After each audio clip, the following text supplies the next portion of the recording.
Okay, ladies and gentlemen, I'm sorry if this is a bit loud with the microphone. It probably is likely to be because I'm very loud in general. My name is Herriot. I'm a senior lecturer in youth and community development at the Moldova University in Leicester in England. However, you may have a slight difficulty with my accent. I'm actually Scottish, and sometimes it can be a bit difficult to understand what I'm saying, but I'll try and speak slowly and clearly so that you can all understand. I'm here to talk about the role of social media in effecting social change in an era of increasing social surveillance. It's funny, we never realise that we're living through history. And when I say living through history, you know, I mean we're living through substantial events that are going to be looked back on in generations to come. I don't mean we're just living through time. We're living through an important epoch in human history.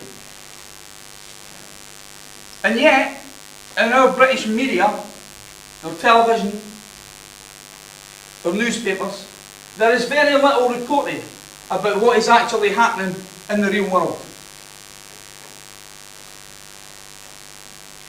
There's massive explosions, massive events taking place throughout the world. We've had the Arab Spring. We've had massive demonstrations in Greece. We've had huge unrest in Spain. And yet, all we've had on British TV is about 2 minutes. About 2 minutes, scenes of a huge crowd saying, here's a lot of people demonstrating, this was all organised by Twitter, isn't that great? It's happening in other countries, therefore it must be democratic and it must be a good thing.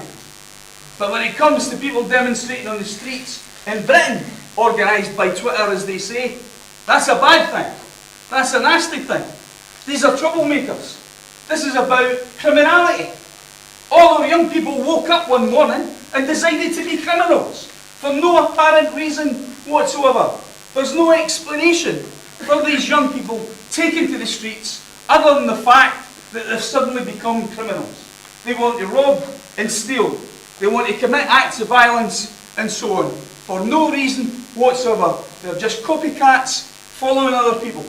They've come out in the street because they've got a message on their mobile phone or on Facebook or Twitter or whatever else. That's the message, that's the story. But there's things behind it all. There's the very fact, for instance, that we're going through a major economic crisis and have been since 2008. There's the fact that our government in Britain is trying to carry through cuts of £80 billion over 4 years, at the same time as the super rich in the UK are avoiding taxes to the tune of £25 billion a year, which over 4 years adds up to £100 billion. So in other words, if you put those figures together, there's actually no reason for the cuts in public spending and all the rest of it. But it's not only that. It's also the fact that young people have been denied the opportunities that generations in the past took for granted. There's mass unemployment. We now have to pay for education in the UK £9,000 a year to do a degree. That's the fees just to get in. And at the same time, as the newspapers, the television, the press are decrying young people as yobs and criminals, our MPs, our members of Parliament, the people who are supposed to be shown an example and deciding on the laws in the country, are caught thieving on their expenses. The newspapers who've been vilifying young people are caught phone hacking. And the police who are harassing the young people in the street are caught accepting bribes from the newspapers to give them information for the reports. So we've got corruption and criminality at all layers throughout British society, and now even the celebrities are getting in on the act. One of the most famous charitable workers, a DJ in the 1960s and 70s who presented on Top of the Pops and was on the most popular TV programme in the UK, had just been uncovered after his death as a paedophile. So corruption and criminality at all layers within the establishment of the UK. Is it any wonder, after 13 years of antisocial behaviour orders, of behaviour contracts being imposed on young people being told they cannot go onto the streets in groups, and in fact in Leicester, by the way, at the present moment in time, there is a dispersal order in force that says that young people under the age of 25 cannot go into the city centre, a certain area of the city centre, in groups of 2 or more. Why's 2 being a group? You and your mate can't go shopping because you'd be breaking this dispersal order. That's the kind of harassment young people in the UK have put up for the last 13 to 15 years. So is it any wonder in 2011 there was an explosion of violence? However, there's other events, the events that have taken place, for example, in Spain, that have gone unreported in the UK. Could you maximise it?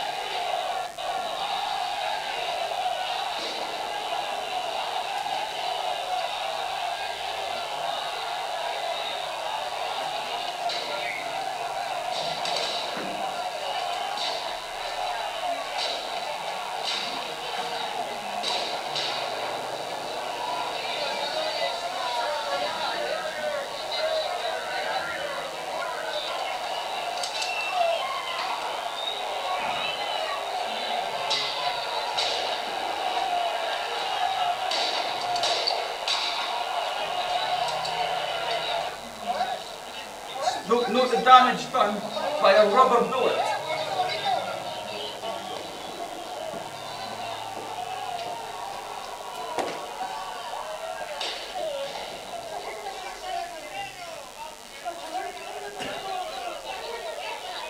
Interesting, the high number of women who are being arrested.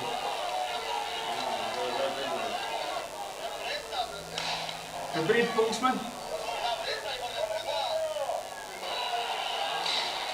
Okay, can you stop that just now? I want to show in particular the damage done by the rubber bullet. I want to show in particular how the Spanish police have been dealing with unrest. This is a demonstration against the cuts in Spain, the same austerity that's been impacting on most of our countries. What was interesting there, if you look, was that the police were firing these rubber bullets directly at the crowd. The weapons those police are using are of too high a velocity for rubber bullets. The EU classes those particular weapons as lethal weapons. They should not be used to fire rubber bullets. They should not be used in crowd control. They should, any bullets at all, those of the correct velocity, should be fired at the ground to bounce before they hit any individuals. But they've been fired directly at the crowds. There was a response to this in Asturias from the Spanish miners. I can't see you all for these lights, but put your hands up if you know anything about the Spanish miners' strike that took place fairly recently, in June. Anybody? Nobody? Nobody? Some people, 1 or 2. Right, play the next, close that one, play the next film. No, the second one, that's the third one. That's the one. This is how the Spanish miners responded to the police rubber bullet attacks.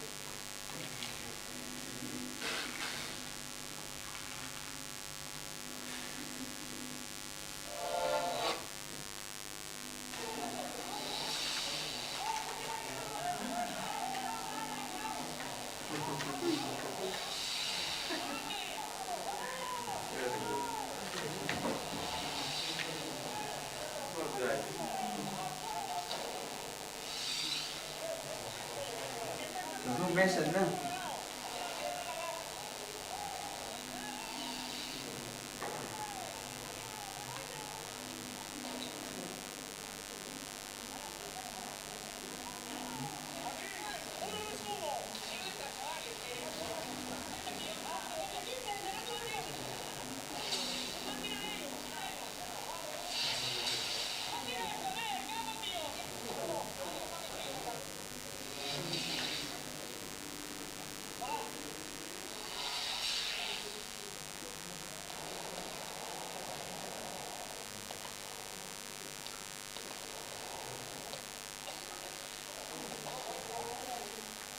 I think that's enough of that. Really. So before we come to cover. So you can see the response. Now none of this at all was reported on British television. Right? No mention of Spanish miners firing rockets. No mention of virtual civil war in Asturias and Aragon. Nothing whatsoever. I don't know if any of you got any reports on your television. The only place you can get this information is on YouTube. You have to rely on the Daily Telegraph or Russia Today or various other independent individuals to provide us with information about important events like this. Those Spanish miners, there's only 12,000 Spanish miners left. They marched 400 miles to Madrid. And this event was never reported in British television at all. 1 million people in Madrid turned out to support them when they arrived. 1 million in the capital of Madrid, and it's not reported anywhere. And that's in spite of the fact that they've been engaging in violence against the police by firing rockets and all the rest of it. 1 million people wanted to show their support to those miners. And the reason for it is quite simple. And that is because there's 50% unemployment amongst young people in Spain. I think it's 25% amongst the general population in Spain. Austerity is hitting hard. The next film. Now we move to Greece.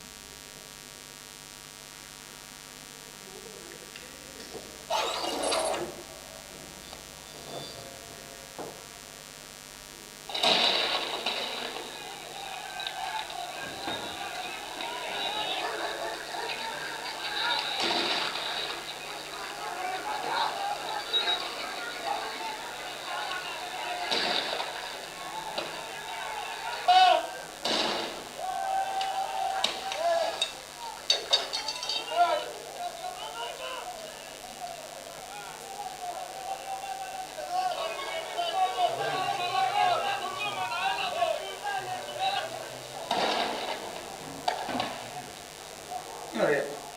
That'll do. Let's move on to the next slide. The point I'm trying to make, simply, is that Europe is in turmoil.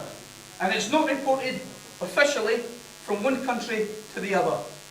The only place that we get our information is from YouTube, Facebook, and so on and so forth. We're having to go to unofficial networks to find out what is really happening in the world at the present time. Next slide. And the mood that's taken place has been described in a number of quarters as a development that somehow the mass of people have gone collectively crazy. Now the theory is that first of all, when you get a mass movement taking place, the first people out in the streets are the loonies. The loony left, the crazies, who are always ready for a fight, who always want trouble, and out they come. The government cracks down on these crazies. People looking on who are sympathetic to the cause that the crazies are actually raising. For instance, who would have thought that the Occupy movement would have got so much support? It wasn't exactly mainstream when it kicked off, and yet it got a lot of sympathy throughout the world. And what happens is that as these protests take off, there's a lot of Twitter messages going out, Facebook messages, people rally around, and suddenly you've got masses of people joining in these protests. In fact, what this is the bell curve theory of marketing applied to the social sphere. Next slide. In the marketing, think about new technology, think about iPad, think about PCs, think about any form of new technology when it's first introduced. The first people to take it on board are the crazies, the loonies. Or, to put it another way, the innovators, the creative people. These people tend to buy things like iPad when they're rubbish, when they've just come out at first and they've still got lots of technical difficulties. They buy them because they can see the potential in them, they can see what can be done with them, and they'll embrace any new idea that they think is going to make a difference. So they latch onto it. They're the first people. And what somebody in marketing wants to do is get to the next stage, is get to the early adopters, the visionaries. And that can only be really achieved once you've tweaked the product. Once the initial problems that iPad had have started to be resolved. Then you get these people, the early adopters. You get another wave of people who start to buy the product. You've got to convince the vast majority that the product works, that the product will deliver everything that it promises. So you've got to somehow leap this chasm of credibility in order to get to the next layer. And this, translated into the social sphere, is just exactly the same thing. The loonies, the crazies, as the press call them, by the way, I'll admit, right, I'm a loony, I'm a crazy. I think that if you want to achieve something, you've got to get out in the street and demand it, right? I think you've got to get up and stand up for yourself. So I'm a crazy, I've been a crazy all my life, and so I'm here when it comes to social movement.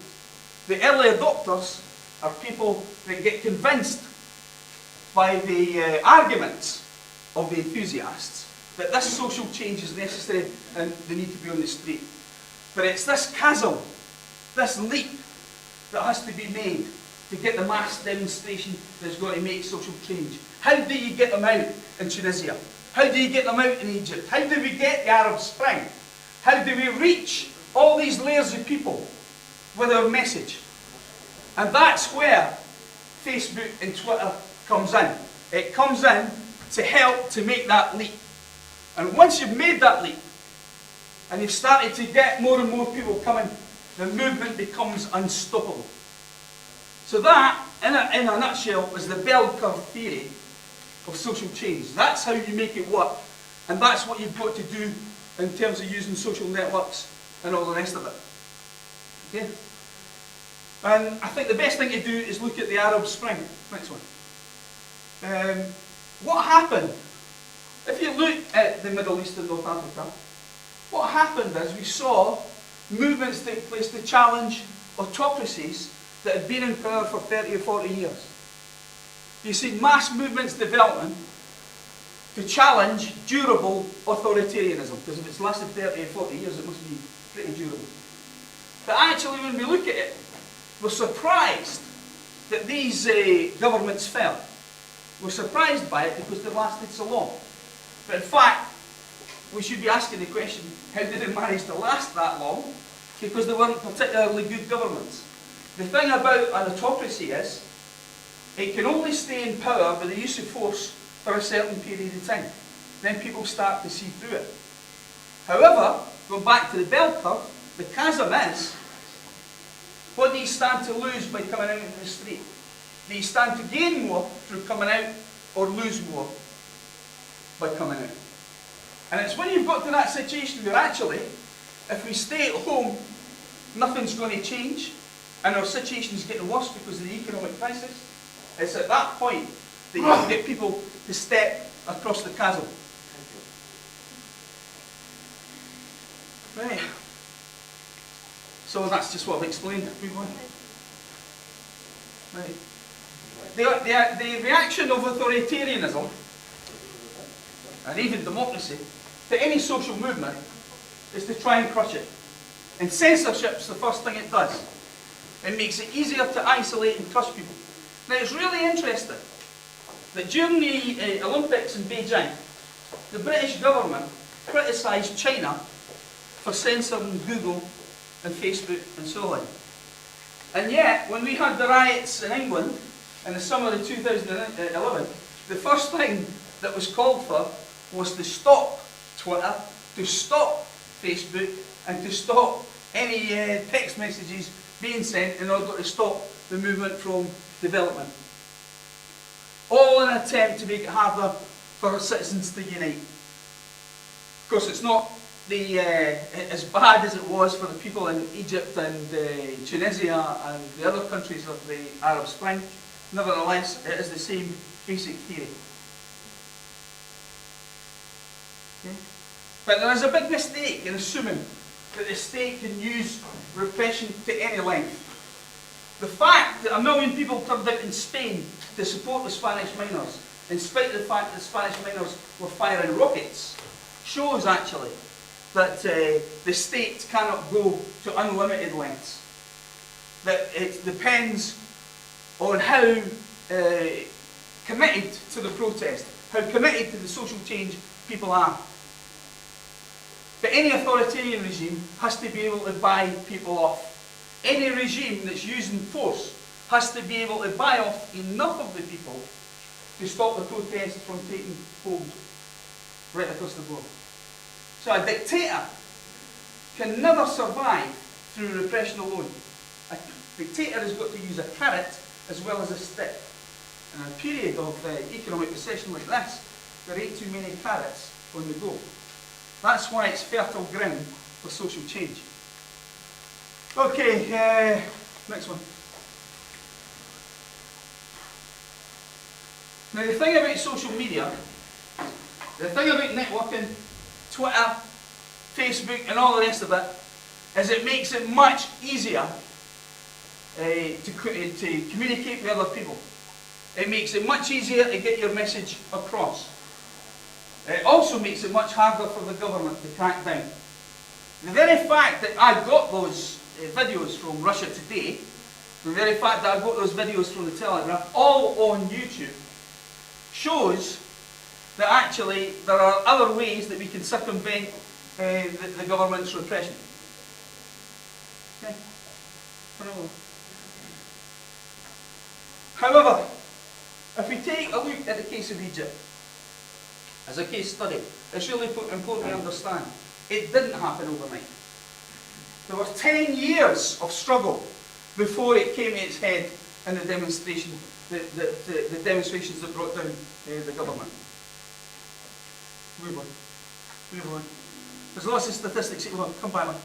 Lots of statistics here that bear out the fact that the internet, Facebook, Twitter, and so on, all played a role in the uprisings in Egypt, Tunisia, and the other Arab states. Move on.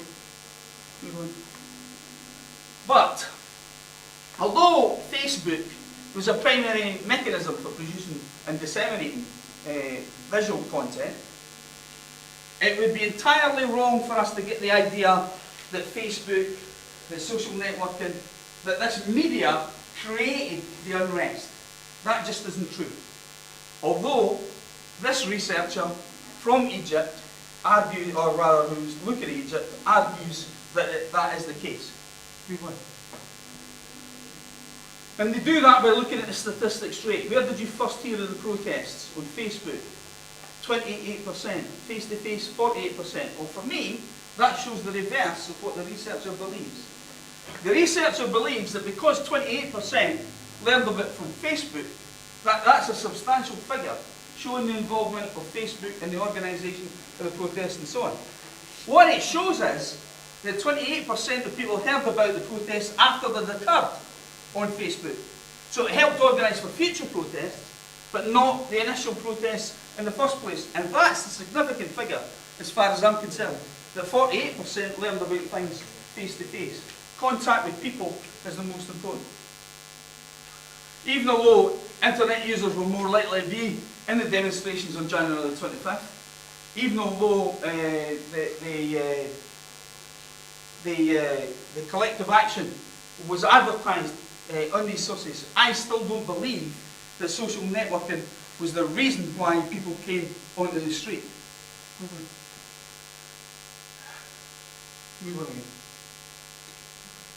Look at Moldova in 2009. When 10,000 protesters took to the streets in Moldova, the action was dubbed the Twitter Revolution. Absolutely, without question, everywhere it was reported in the British media, Twitter was to blame for Moldova. Next one. And yet a scholar at Stanford University points out that Twitter had scant internal significance in Moldova at the time. There were very few Twitter accounts even in existence. It's largely a media myth. In the Iranian elections and the Green Revolution in Iran, Western journalists who couldn't reach or didn't bother reaching people on the ground in Iran simply scrolled through English language tweets and then said Twitter led the revolution. Nobody even bothered to ask why these tweets were in English. Surely they should have used the Iranian language of Farsi if they were organising a revolt in Iran. And the real significance of Twitter can be shown in this example from the English riots. This is research that was carried out at the London School of Economics and The Guardian. And what you have here is a list of different riots. The riots weren't all happening at the same time and in one place. They happened throughout London and in other cities like Birmingham, Manchester, Liverpool, Nottingham, and so on. The LSE and The Guardian studied 2.5 million tweets. Right? 2.5 million tweets they looked at to come up with this graph. The first question that fell to me was, how in God's name could they get access to 2.5 million tweets without asking the people who'd written them whether or not they could use them? I mean, after all, in Scotland, if you write something, you have copyright. That's the law. As soon as you write something, you have copyright. In England, you have to assert copyright. So if you write it, you have to assert copyright at the bottom.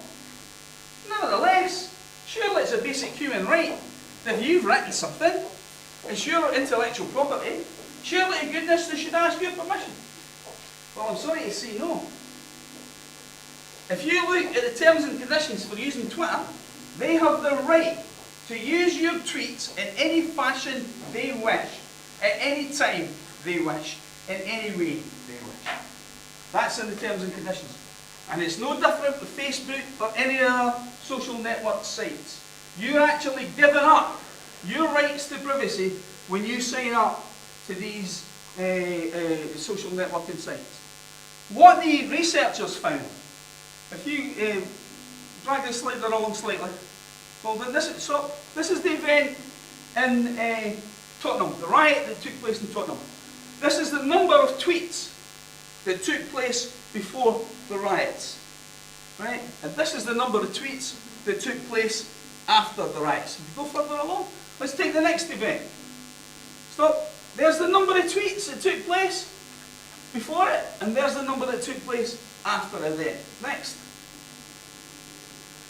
Okay, this one, there's a bit more influence in terms of that event, but if you take the next event, there's the number of tweets before the event, down there somewhere, can't even see them. If you come along here, there's the number of tweets after the event, and it goes like that all the way through. Next slide. So in other words, what's happening is not that Twitter, Facebook and all the rest of it have been used to organise social unrest. People have been boasting about what they've done on Twitter. That was certainly the case in the English riots.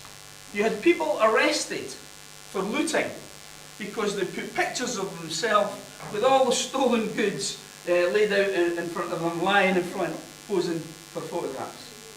So the reality is, we'll skip on.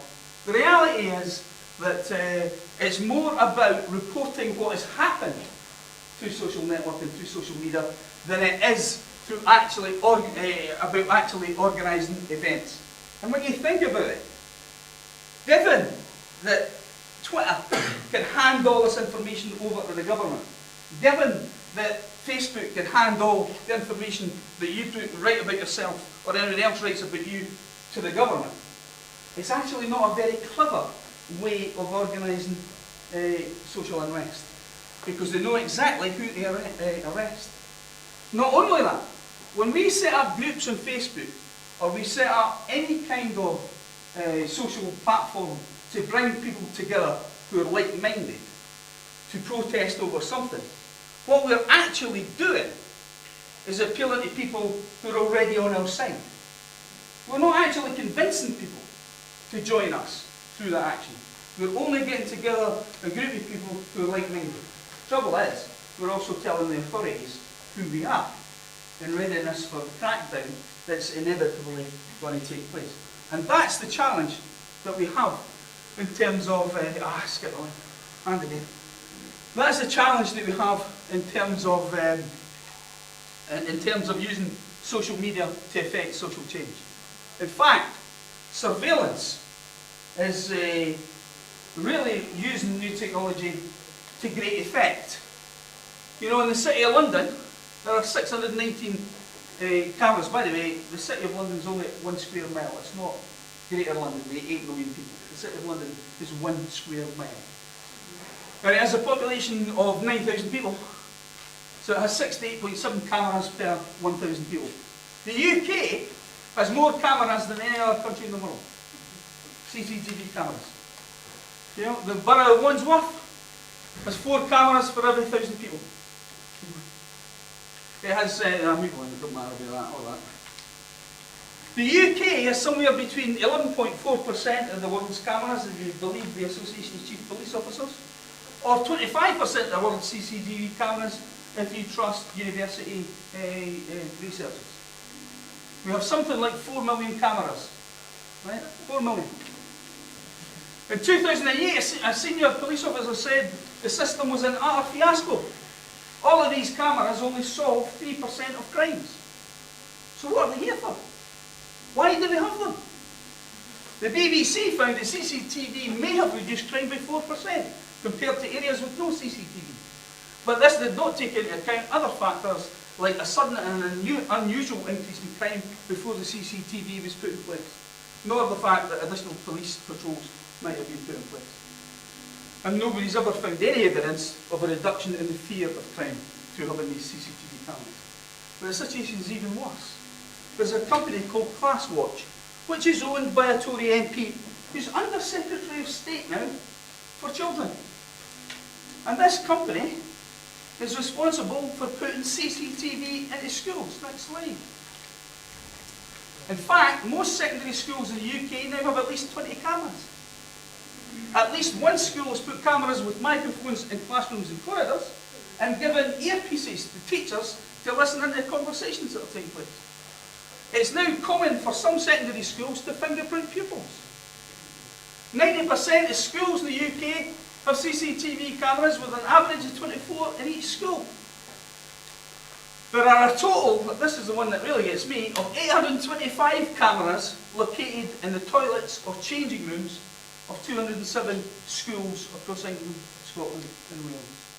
In the toilets, in the changing rooms. I ask, who's watching the watchers? Next one. So what we've got is surveillance. Now of course, there's been an upsurge in surveillance. And surveillance is us looking at them. It's us watching the authorities. And it's been great. There's been some fantastic revelations. The murder, and I'll call it murder, of the newspaper seller, a street vendor, during the demonstrations against the G8 in London by a police officer, who was later acquitted. But he was acquitted of murdering this guy because he used reasonable force to kill him. And this was all captured. He would never have been taken, charged and taken to court in the first place had it not been for somebody with a camera or a camera phone recording the events and then putting them on YouTube. And YouTube has played a very important role, as I showed, in terms of Spain, Greece and all the other things that are taking place, in terms of bringing things to the fore that the authorities don't really want us to notice. But surveillance worries me, surveillance I'm all in favour of, but autoveillance is really, really worrying, and that's what we do to ourselves.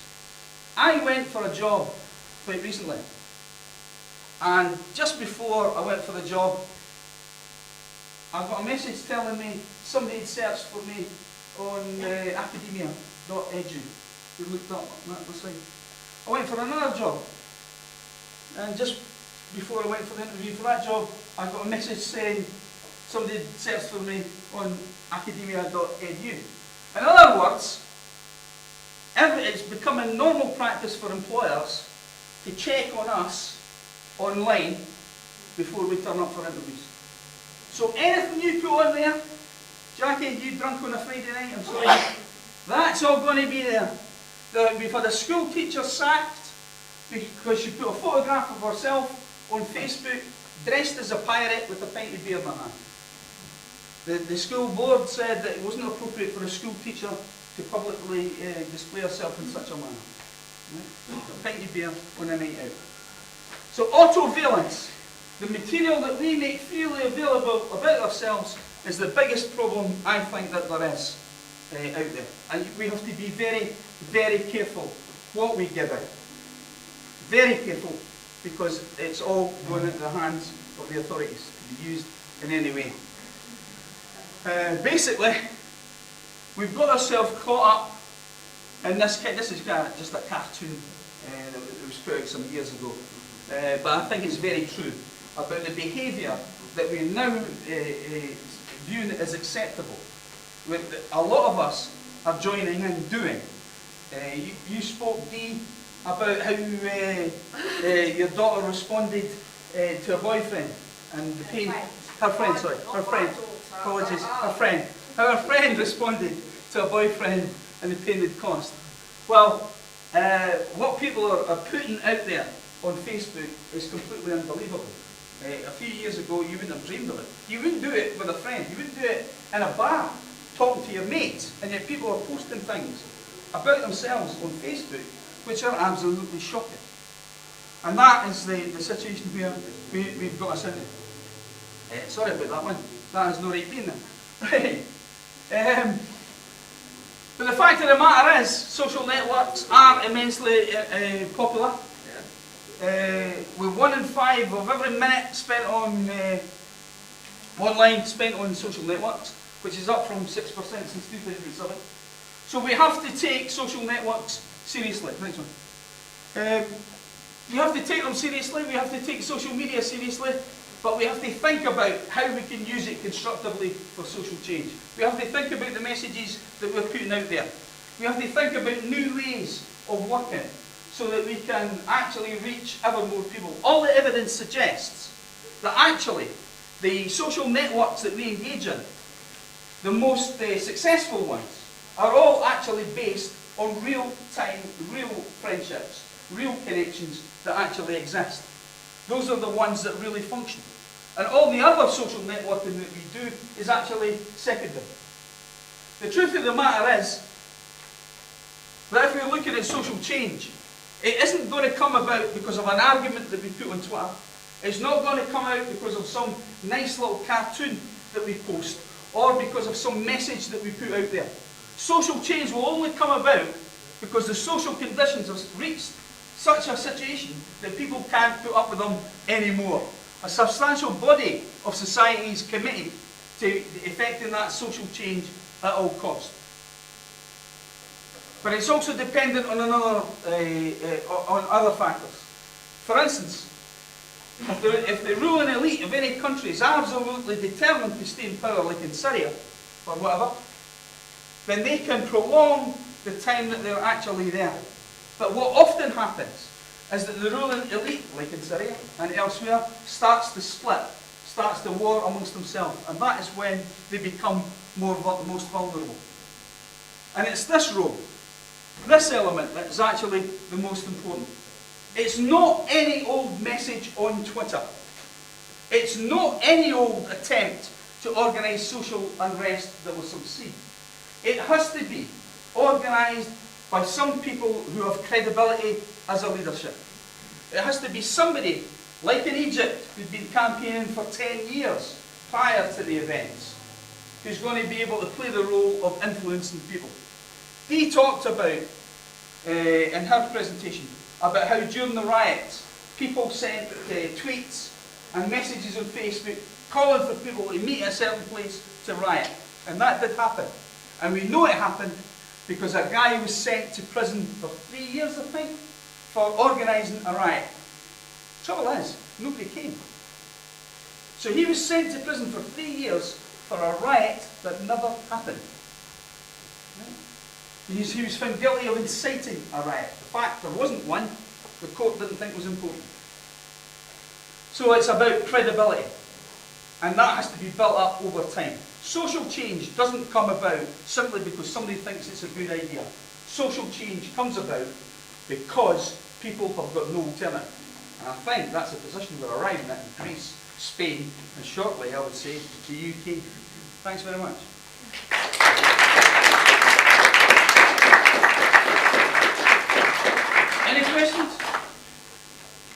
points anyone would like to make?